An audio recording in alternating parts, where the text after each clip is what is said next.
Hello, and welcome to Anger Management. We've identified 6 steps that should help you be more successful in managing your anger, but before we get to those steps, it's helpful to understand anger a bit better.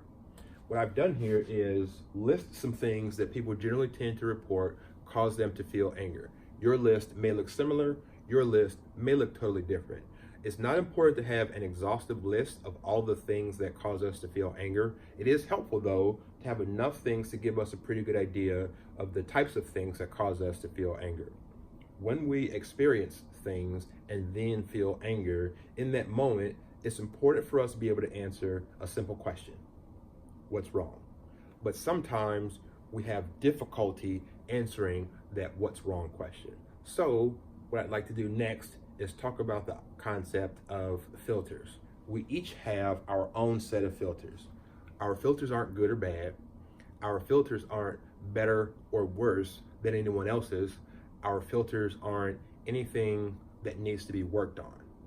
Our own unique set of filters contributes to who we are as a person.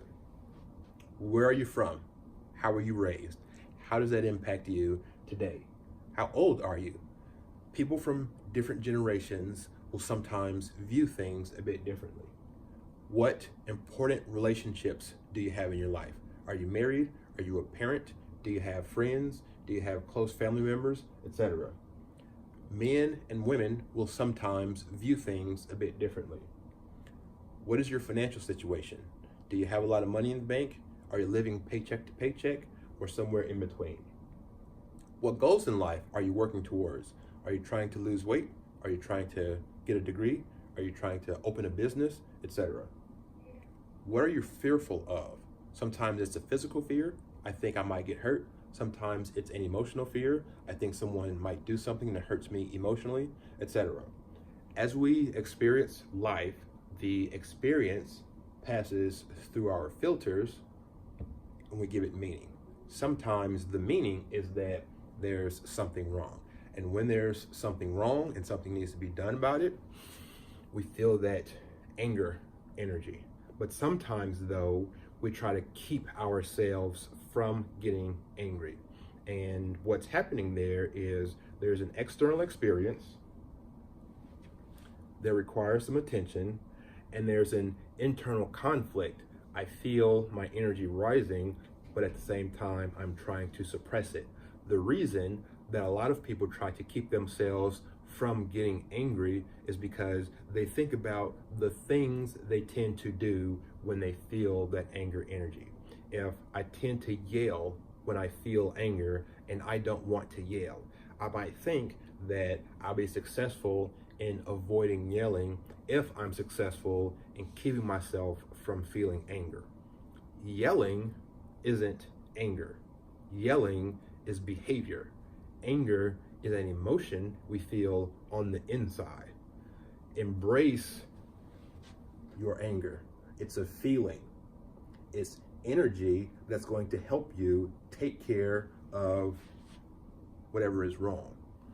If I try to suppress feeling, most of the time I'm going to fail, and then I'm still going to be required to focus on whatever external situation I'm dealing with.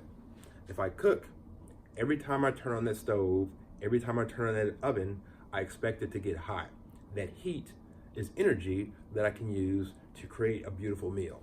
If I drive, every time I press the gas, I expect this engine to be energized to propel me forward. If I press the gas all the way down, I expect this thing to propel forward at a high rate of speed. Every single time I press that gas, that's energy. Our anger is the same way. It's energy. Embrace that. Feeling anger does not give us the green light to do whatever we want to do.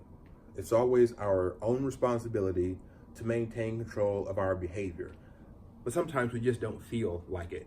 If I'm having an argument with someone and I have something that I want to say, why should I watch my voice? If I don't feel like managing my behavior is worth it, I'm probably not going to. That means I'm going to do something in this moment that I'm probably going to have to come back and try to repair later. I may damage my relationship and have to come back and try to repair that later. I may damage something that affects my financial freedom and have to come back and try to repair that later. I may damage emotions or relationships at work, and now I'm going to come back and try to repair that later. If I don't want to have to come back and deal with something later, maintaining control in this moment would be worth it for me.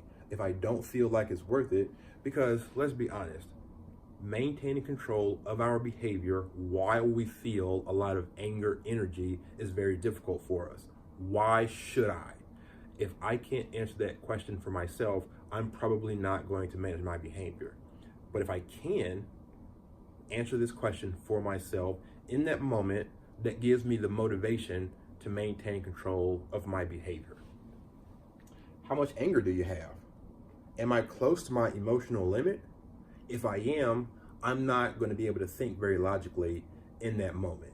And if I'm close to my emotional limit, the best thing I can do for myself as best I can in that moment is to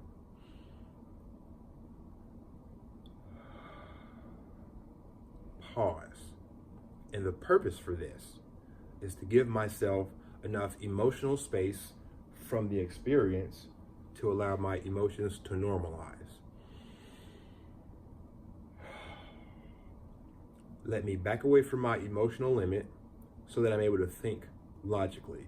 Now, if I'm not close to my emotional limit and I'm just bothered right now in the moment, then I should be able to think logically moving forward and decide what I want to do. Lying to myself doesn't do me any favors. If I'm close to my emotional limit, but I lie to myself and pretend that I'm not close to my emotional limit, I'm pretending that I can think logically when in reality, I may not be able to. It's very important to be honest with ourselves about how much anger we're feeling in that moment.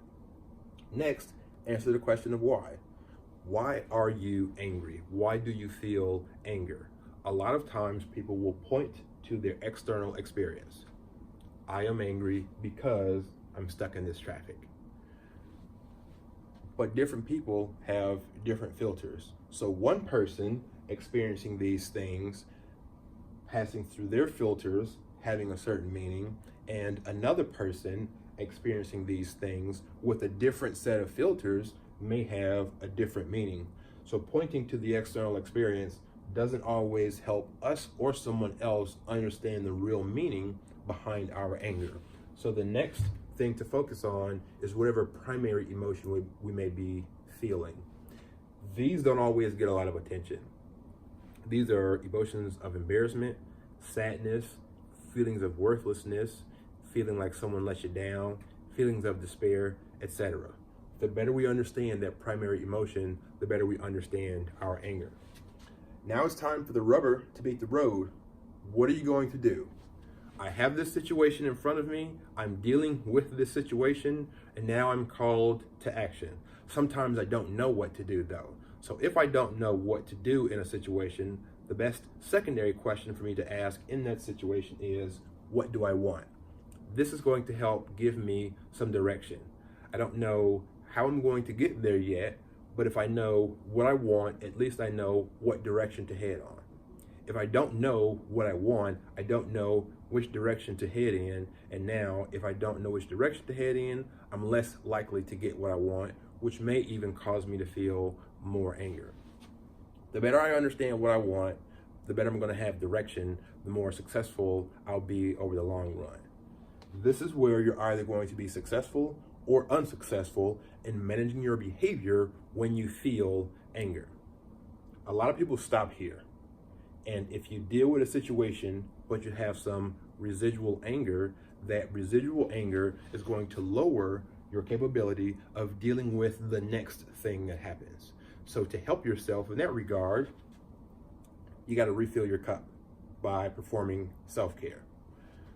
If I have a tumbler, and this tumbler is my favorite container, and I like filling this tumbler with delicious hot coffee.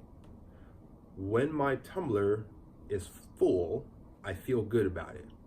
So if you think about your container and what goes in that container, that in essence is you and your emotional availability to the things that happen in life.